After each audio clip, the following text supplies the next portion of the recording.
She had aged 5 years and 18 months. She knew. The board knew. Everyone knew. But nobody said it. A founder called me last fall. Series B company, 45 million raised. She'd been carrying her co-founder, the original CTO, for 14 months, past the moment everyone in the company had quietly accepted that he wasn't going to scale. She told me on the phone, I've known for almost a year. Every time I sit down and start the conversation, I can't get the first sentence out. I asked her one question. Who's protecting who? She got quiet. Then she said, what do you mean? I said, you think you're protecting him. You think keeping him in the role is loyalty. You think the company can absorb the cost of carrying him for another quarter while you figure out how to have the conversation. You're not protecting him. You're protecting yourself because the conversation is hard. Because you'll have to look someone you love in the eye and tell him the company is moving on without him. Because you'll have to be the person who ends his chapter at the company you both built. And while you're protecting yourself, your A players are watching. They're watching you tolerate someone they know isn't getting the work done. They're losing faith in your willingness to make the hard calls. And the best of them are already updating their resumes. She didn't say anything for a long time. Then she said, I think I've already lost 2 of them. That's the cost. That's the math nobody wants to do. The longer a founder waits to have the conversation, the more it costs them. And the cost isn't paid by the executive being avoided. The cost is paid by the team that's losing faith while the founder waits. If you're watching this, there's a good chance you're sitting on a version of this conversation right now. Maybe it's been on your calendar for weeks and you keep moving it. Maybe you had it last quarter and you're still recovering. Whatever stage you're in, the pattern is almost always the same. Most founders have this conversation 18 months too late. The ones who have it on time make their companies. The ones who don't lose them. There are 3 traps founders fall into. And there are 3 moves the ones who get this right tend to make.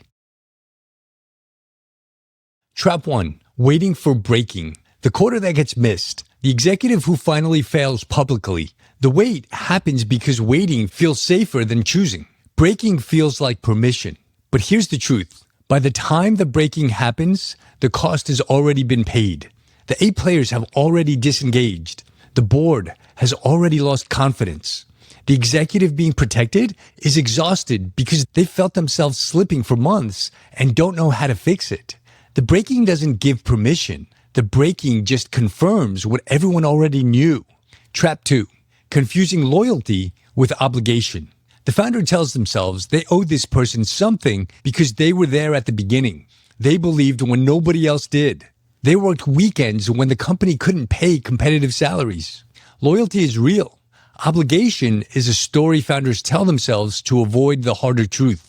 The harder truth is that the best thing a founder can do for someone they respect is tell them the truth before everyone else does. Tell them while they still have agency. Tell them while they can still control the narrative of their own departure. If a founder waits until the board is ready to fire them, they've taken away the executive's dignity. They've made them a story other people get to tell. The loyalty move is to give them the conversation now while they can still walk out on their terms. Trap 3, thinking the conversation has to be perfect. The founder rehearses it in their head, writes notes, imagines every objection, waits for the moment they have the perfect words to soften the blow. The perfect conversation doesn't exist. The good conversation is honest, direct, and respectful. That's it. Now here's what the founders who get this right actually do. Move 1, be clear about the decision before walking in. This is not a conversation. This is a delivery. The founder is not asking for input, not negotiating, not seeking validation. The decision is made. It is now being communicated. If a founder walks in unsure, the conversation will turn into a debate. The executive will sense the uncertainty and push back. The founder will weaken. They'll leave the room having decided to give them another quarter. And the cycle will reset. Walk in decided, or don't walk in. Move 2, lead with respect, not with apology. The founder reflex in this conversation is to apologize to soften, to explain. Don't. Apologizing tells the executive that the founder feels guilty. Guilt invites negotiation. The conversation should communicate respect, not regret. Something like, I have a lot of respect for you. I have a lot of respect for what you've built here, and I have to tell you something that's going to be hard. The company has reached a stage where we need a different operating system in this role. And after a lot of thought, I've decided to make a change. That's the opening. Don't pad it. Don't soften it. Don't pre-explain. The founder will know the executive heard it because they'll go quiet. That silence is the most important moment in the conversation. Don't fill the silence. Most founders fail here. The silence is uncomfortable. They start explaining. They start justifying. They start undoing the clarity they just delivered. Sit with the silence. Let the executive process. Let them speak first.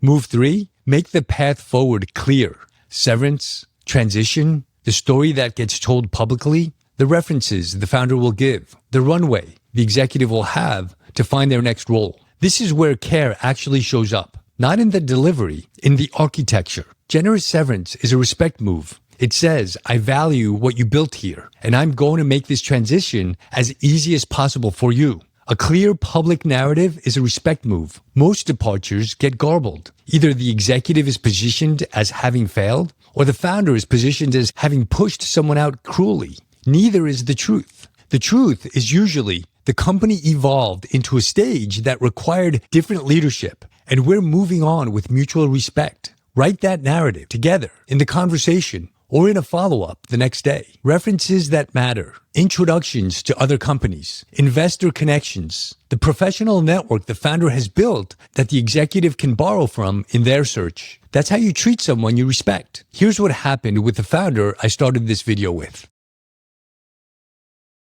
She had the conversation 3 weeks after our call. Cried before, cried during, cried after. The executive cried too. Then he thanked her for being direct. He told her he'd known for months. He told her the relief of finally having the conversation was bigger than the pain of losing the role. 6 months later, he's running engineering at a Series A company. Smaller, more foundational, closer to what he's actually built for. He sends her quarterly updates because he wants her to know how he's doing. Her company hired a new head of engineering. Velocity tripled in 90 days. The 2 A players who had quit came back unprompted, asking if there was a seat. Same company, same product, same market, different leader.